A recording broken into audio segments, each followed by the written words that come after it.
Welcome to Loop TV. I'm your host, Gene Munster, along with Doug Clinton. We have an encore topic today. It is Google Department of Justice lawsuit and the implications to Apple.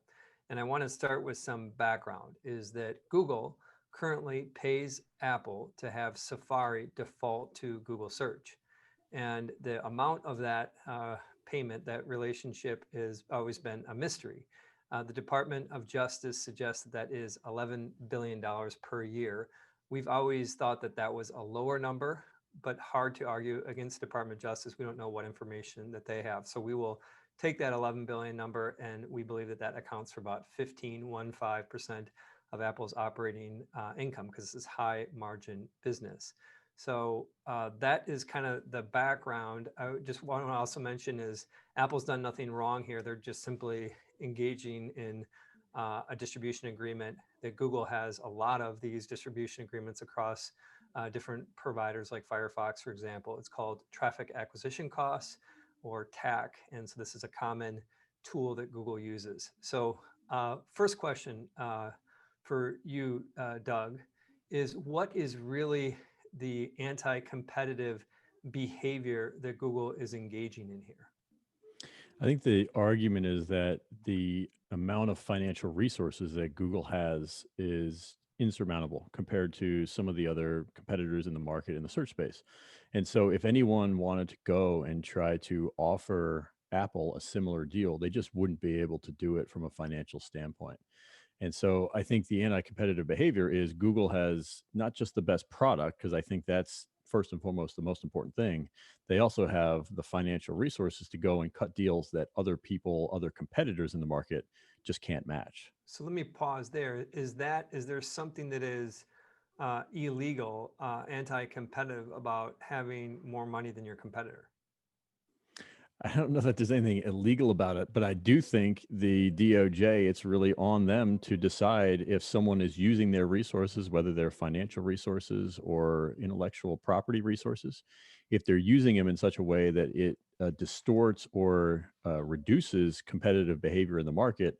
I think that's the determination the DOJ and the argument the DOJ has to ultimately make here. So nothing Sounds like a wrong with having a gray lot of area to money, me but that they're kind of vectoring into, but I guess that's for them to decide.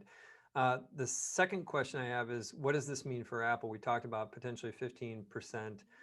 Let's say that the Department of Justice, in fact, says they're being anti-competitive by using these resources, and they need to trim the amount that they spend on distribution costs. It's not going to go to zero, for example. But let's say they take it just across the board, whether it's Firefox or Apple, just across the industry, and have to lower their TAC expense, Google's TAC expense, which is revenue to other companies. What does it mean for Apple? well, I think it would probably be at least a somewhat meaningful hit to Apple's bottom line. Like you said, if it's 15% of operating income, this is very high margin revenue for Apple. It's just essentially a distribution service. So they have almost no cost that they're incurring to deliver Google services to their customers.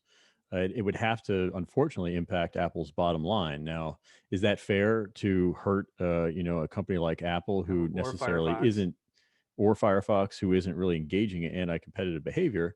I don't know that you'd say it's fair. Again, I think the government has the minds, or sorry, in the minds of the government, it's really the customer, the end customer. Are they being served well? And I think that's a different argument.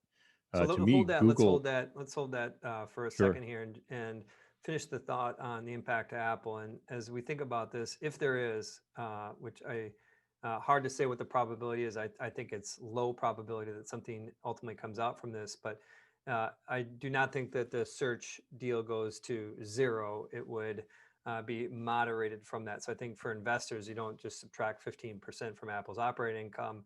I think probably it's more prudent to take a few percentage points off that if you wanted Yeah, to take a single more digits. prudent approach to it. So then let's talk about the final piece here about the consumer and the impact to Google. So we're just going to continue down the path that something does happen. Again, hard to say. I think it's less likely, but something does happen here. And that all providers need to open up and have it be up to the consumer. So when you're onboarding your new phone, you have to select your search engine as part of the onboarding process. What does it mean for Google? I mean, it's funny to say that Google could win actually from this lawsuit, but to me, that sounds like a win for Google. At the end of the day, they still have the best search product in the market. If I opened up my Safari browser on my new iPhone 12 and I had to choose what service I would use, I would choose Google. And I think most of American consumers and probably most consumers around the world would choose Google because they're comfortable with Google and they know what they'll get from it.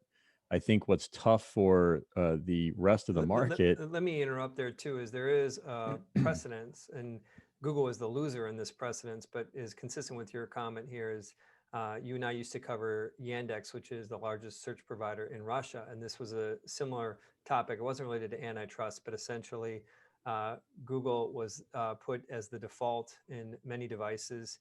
And what ended up happening, they paid for distribution, and what ended up happening was the superior product was Yandex, and consumers would go into their preferences and actually switch to Yandex. And so consumers, to your point, will find a way. There is a precedence that they will find a way back. So what does that mean for Google in terms of financially? I think it would be positive for Google. I think at the end of the day, they would win if I was the one ultimately choosing to make Google my default on Safari. Like we said, I don't think Google would pay the same amount of money to Apple in that scenario. It wouldn't make sense for them to if the consumer was, choosing it out of the gate. And so I think at the end of the day, it might actually have a positive bottom line But impact to here, Google if let the me market changes.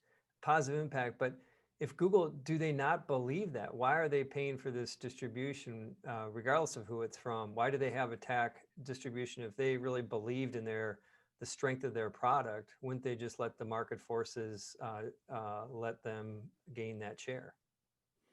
I think it's probably more of a hedge for them. I think for them financially, they say, look, it's worth it for us to just not take the risk and not have people have to choose.